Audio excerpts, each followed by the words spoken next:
Não retornou. Fora da temporada, média de gols baixas e estádio novo do Flu.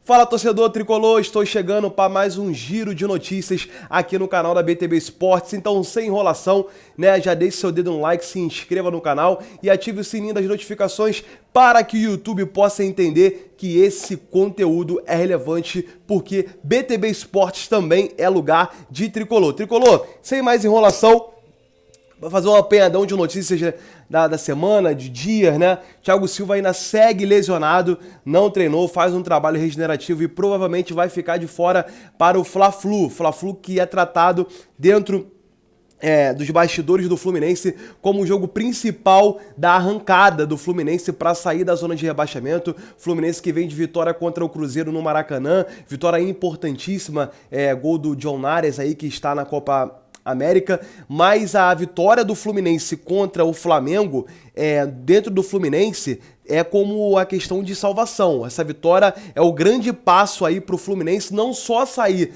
da zona de rebaixamento, mas também como ganhar algumas posições. Lembrando que daqui a pouquinho tem Atlético Mineiro e Grêmio, um jogo que interessa aí direta e indiretamente o Fluminense, porque o Grêmio está na 12ª posição, a 4 pontos do Fluminense, e o Fluminense precisa vencer o Flamengo aí para consolidar essa arrancada que começou na última quinta-feira.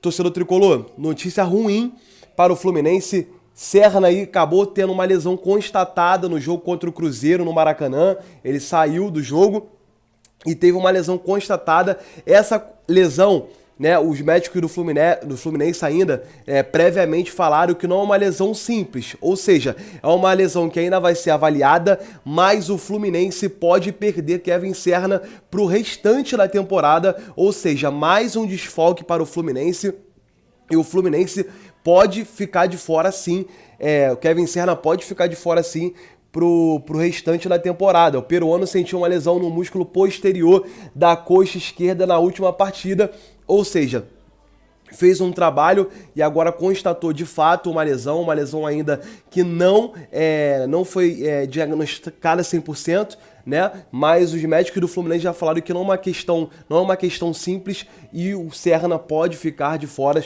dos próximos jogos do Flu, ou seja, deixe seu comentário aí, torcedor tricolor, se Kevin Serna vai fazer falta para o time do Fluminense. O time do Fluminense, falando de atacante, na questão de gols, é a pior média de gols do Fluminense na temporada.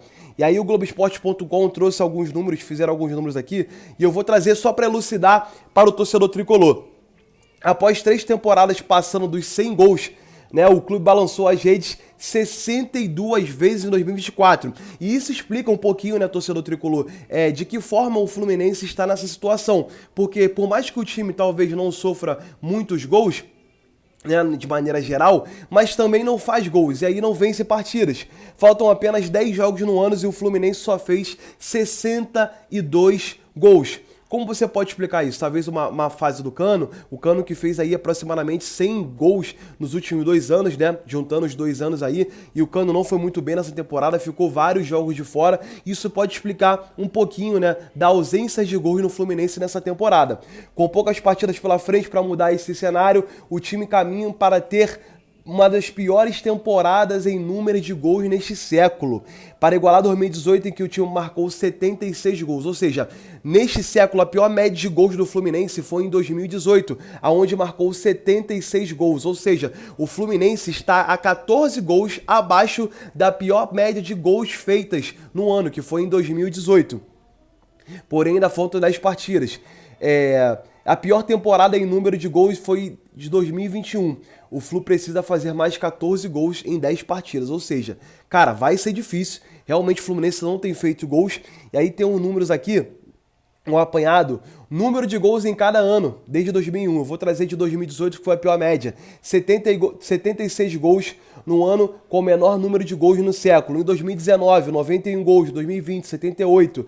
2021, esse é o ponto. Em 2021... 106 gols o Fluminense fez. Em 2022, o Cano no auge, 121 gols. Em 2023, no ano passado, 115 gols. Ou seja, tricolor, O problema é mais grave do que a gente imagina, porque se o time quer sair da situação, isso explica um pouco porque o Fluminense está lutando para não cair faltando 10 rodadas. Foram 62 gols até agora na temporada. É praticamente a metade de gols feitos na temporada do ano passado. E aí se o time não consegue fazer gols, né, pode até criar, mas não consegue ser efetivo, isso mostra a questão de resultados. Os resultados não acontecem e isso vai ficando para o final do ano. E aí, ficando para o final do ano, o desespero vai batendo, a torcida fica preocupada também, a perna fica mais pesada. A gente sabe como funciona o futebol e de outros clubes também que passaram por essa situação. A bola começa a não entrar, o time fica mais nervoso, né? E aí acaba acontecendo resultados negativos. Então,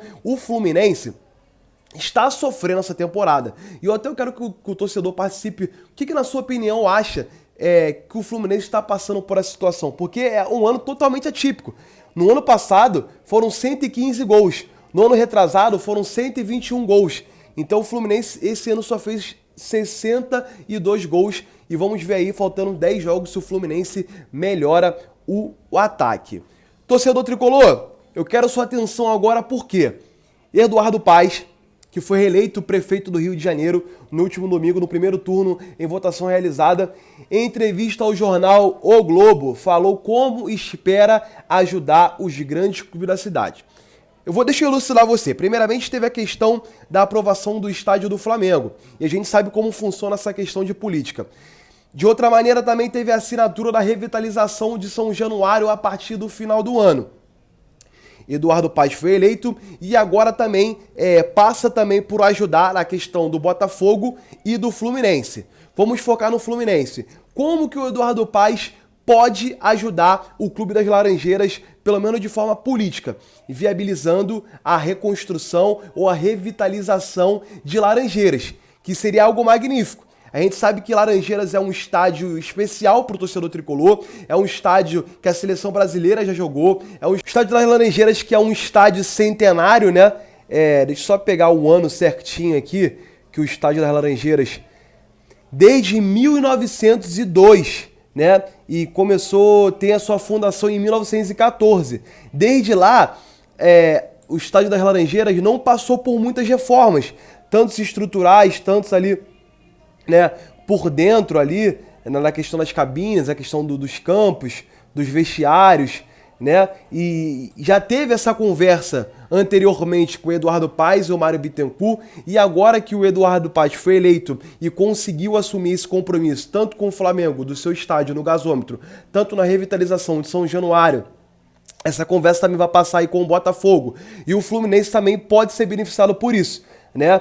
Lembrando que a parte ali de Laranjeira, ela é tombada pelo patrimônio cultural público, ou seja, os valores estimados são de 150 a 200 milhões de reais pelo custo das despesas do estádio. Ou seja, o tratado é o seguinte: a reforma ela não aumentará a capacidade do estádio do Fluminense, ela não aumentará a capacidade e não pode ser ampliado futuramente. A proposta é revitalizar tanto a sede quanto o estádio, de forma a permitir a realização de jogos menores, talvez do Campeonato Carioca, ali de Taça Guanabara, ou do Sub-20, ou do futebol feminino, ou seja, algum aspecto fluminense inferior, de questão de público, questão de trânsito, questão ali esportivo, que pode ser nas Laranjeiras, até porque é o estádio, é a casa do Fluminense, né? Além do Maracanã, além de partidas de categorias de base. No entanto, a capacidade atual das Laranjeiras é de 7 mil lugares,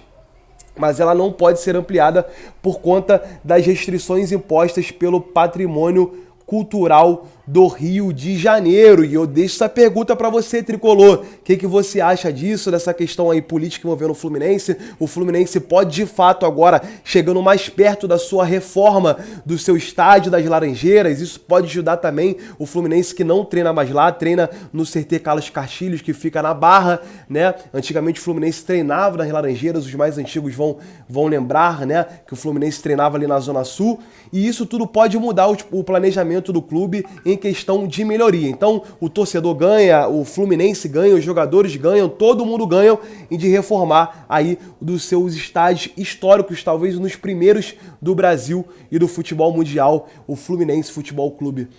Então é isso, Tricolor. Deixando o giro de notícias aí do torcedor Tricolor. Lembrando que a BTB Esporte é lugar de Tricolor. E amanhã nós voltamos com mais notícias sobre o Flusão. Um abraço.